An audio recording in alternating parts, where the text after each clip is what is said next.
Alors, dans le cadre de ce TP4, on va faire donc TP4, on va faire la réalisation de cette pièce-là qui s'appelle une base. Donc, le travail, on va le faire la partie FA sur FutureCam. Avant de faire le travail FA, il faut passer par la partie CA, cette pièce-là, qu'on va la dessiner sur CATIA. D'accord? Donc, les dimensions sont les suivantes. Vous avez 64 au niveau de largeur, de hauteur, de longueur 60, et puis de hauteur totale, c'est 12. Le brut qu'on va utiliser ici, c'est 68 fois 64 fois 20. 68, ça veut dire ici, 64, on va mettre 2 mm chaque côté. Ou 64 par rapport à 60, on va mettre 2 mm chaque côté.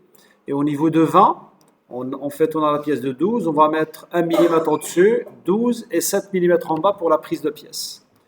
Donc le travail, il a été dessiné déjà sur CATIA. Donc je vais vous montrer le dessin.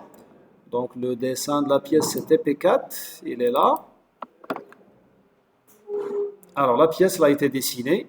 Donc ce qu'il faut faire pour l'importer ou l'exporter vers FutureCam, ce qu'il faut mettre, il faut le sauvegarder en format universel 3D. Alors pour le sauvegarde, il faut de la pièce dessinée, on va faire fichier et la sauvegarder, enregistrer sous en format STP. D'accord, comme ça. Et vous mettez TP4 base et on le sauvegarde en format STP. Et une fois c'est sauvegardé, il faut aller maintenant vers FutureCam. Vous savez, maintenant je descends ça et je lance FutureCam. Alors on va faire le travail partie FA, donc la partie CA, vous savez le faire sur CATIA. Alors la partie FA sur FutureCam, donc il se lance comme ça va nous donner en fait PC local, mettez le métrique, suivant, et terminé. Une fois le logiciel est ouvert, on va ouvrir un nouveau fichier. Voilà, donc le nouveau fichier, c'est un nouveau fichier suivant, c'est une opération de fraisage, des opérations de fraisage en millimètres, terminé. Alors il nous ouvre une interface zone de graphique ici vide, à partir de laquelle je dois dimensionner, mais c'est pas la peine, donc je passe par ça, c'est parce que je dois importer ma pièce qu'on a déjà dessinée sur CATIA. Donc là on va mettre importer. Donc elle est, je crois, je ne sais pas où je l'ai sauvegardé tout à l'heure. Donc je vais passer vers bibliothèque, mes documents. Voilà, il est ici. Procédé, CFA. Alors il y a le format STL. Faites attention ici, c'est pas STL. On va mettre le format STP. Alors le format STP.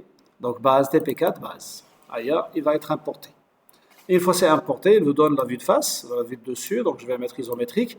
Qu'est-ce qu'il demande avec cet assistant-là? C'est pour définir l'origine du repère et les dimensions de brut. Alors, ok, je suis d'accord. Alors suivant, il nous demande de vérifier, ou de définir Z. Alors Z, remarquez, il est vertical. Pour vérifier, donc je clique bouton droit et je vais mettre vue de dessus. C'est comme si je suis en train de voir la pièce à vue de dessus. Donc c'est l'axe Z, il est bien. Je définis l'axe donc suivant, c'est pas la peine de définir. L'axe X, je prends cette direction ou l'autre direction, c'est pareil. Je vais voir la vue de dessus pour le voir, donc il est horizontal, il est bien. Je passe vers les dimensions, donc c'est un parallélépipède. Je donne les dimensions de la pièce, donc vous avez 60 longueur et 64 largeur, donc ici je vais mettre 64 par rapport à ce que je parlais tout à l'heure au niveau de fichier. Donc ici, c'est 68, 64 et 20. Donc nous, on va mettre la dimension 60, on va mettre 64, la dimension 64, on va mettre 68. Et là, je vais mettre 20, d'accord? Dial brut, oui. Donc je vais centrer les dimensions, de voir une vue de dessus pour voir en fait la pièce. Voilà, vous avez 2 mm chaque côté, donc on va les éliminer, les 2 mm. Et puis au niveau de l'axe Z, je vais mettre une vue de devant et de voir elle est centrée elle-même. Donc là, je veux surfacer 15 seul millimètres. Donc je vais mettre la pièce au-dessus. Ça veut dire que je change la valeur de Z de 4 et je vais mettre 1 et je vais mettre aperçu. Voilà, donc vous avez maintenant 1 mm au-dessus et vous avez 12 et qu'est-ce qui reste? 7, c'est pour la prise de pièce. Pour passer en fait à réaliser le surfaçage enroulant des différents côtés. Suivant, je mets isométrique et je vais faire le choix de le repère. Le repère, je vais le mettre dans cette extrémité-là. Je clique sur gauche, en bas à gauche. D'accord? Suivant, suivant et terminé. Voilà. Donc ça, c'est la première étape à faire, c'est la préparation de la pièce pour faire la partie effort. Alors les opérations qu'on va faire. On va faire surfaçage de cette face-là. Pourquoi? C'est parce que déjà, ici, le brut, vu de devant, on a déjà 1 millimètre à enlever, ici. D'accord? Par la suite, je vais réaliser ces deux épaulements, l'épalement de côté gauche et côté droit.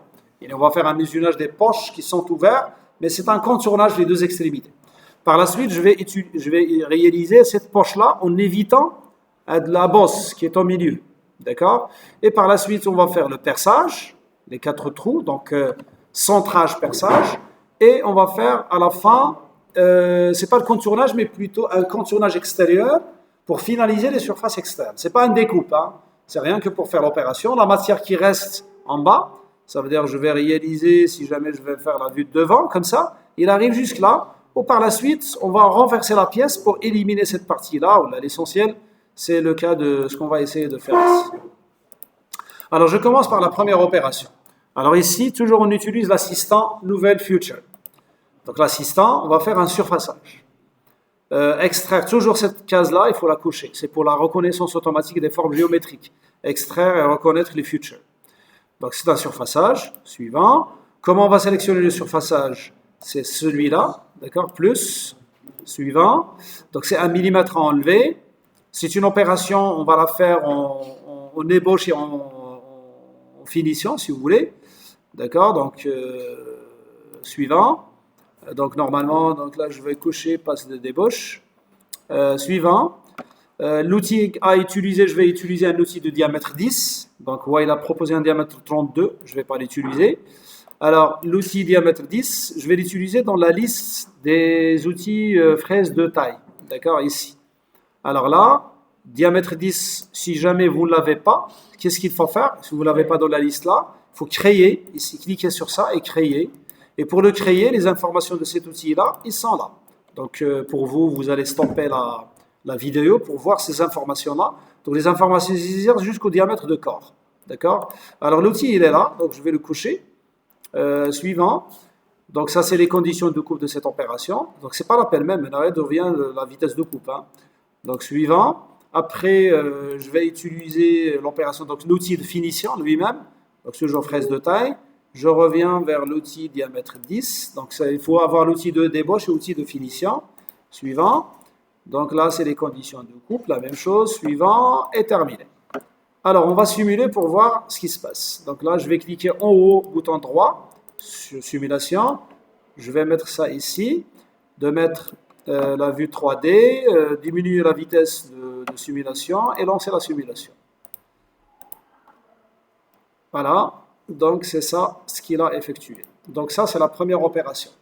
Deuxième opération, c'est les deux extrémités. D'accord? Alors, je vais faire une nouvelle future. Alors, nouvelle future. Donc là, on va faire, par exemple, côté. OK? Suivant.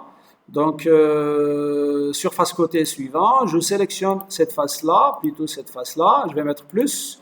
Et pour sélectionner l'autre face, je ne peux pas pivoter maintenant la pièce qu'il faut mettre, bouton droit et de mettre soit rotation, soit trackball, d'accord, pour pivoter la pièce. Zoomer maintenant pour aller sélectionner la face, mettez suivant, on va dézoomer, d'accord, bouton droit, isométrique. Donc, j'ai sélectionné les deux faces. Suivant. Je vais le mettre, donc le côté à isoler, il est bien, c'est ce côté-là. Je vais le mettre, donc c'est en moins 1 à moins 5, donc il faut voir l'épaisseur, donc en vue de devant, comme ça. Donc vous voyez, donc si je zoome ici, donc il part de là à là, donc c'est isométrique. Et puis, passer à suivant, donc la profondeur c'est 4 mm. Je vais le faire en opération d'ébauche et en finition, et je vais faire une finition de fond, d'accord? Et ici, quand il va faire le travail de fraisage, donc c'est pas la peine de mettre de la rampe du haut, c'est comme un zigzag en fait, de va le faire. Je décoche celle-ci et je coche finition de fond pour finir le fond en bas. Et après, je vais mettre suivant. Donc les opérations, je vais utiliser un outil de diamètre, par exemple 6, de diamètre 10 par exemple. Donc chercher un outil. Suivant, donc par exemple ici, je peux utiliser cet outil-là. Donc les outils de diamètre 6 par exemple, ça avec une longueur un peu plus grande, celle-ci. Je vais utiliser diamètre 6. Suivant, donc avec une longueur de 15,88. Suivant, suivant l'opération de finition, c'est la même chose. Donc je vais utiliser le même outil. D'accord? Suivant, suivant et mettre fin. Et OK. Alors on verra maintenant ce qu'il a effectué. Je vais simuler pour voir le surfaçage et puis après les deux épaulements, les deux côtés. Qu'est-ce qui reste maintenant? Donc là, j'estime que je vais arrêter cet enregistrement tout de suite pour faire la partie 1 et la partie 2, on va la faire dans la suite.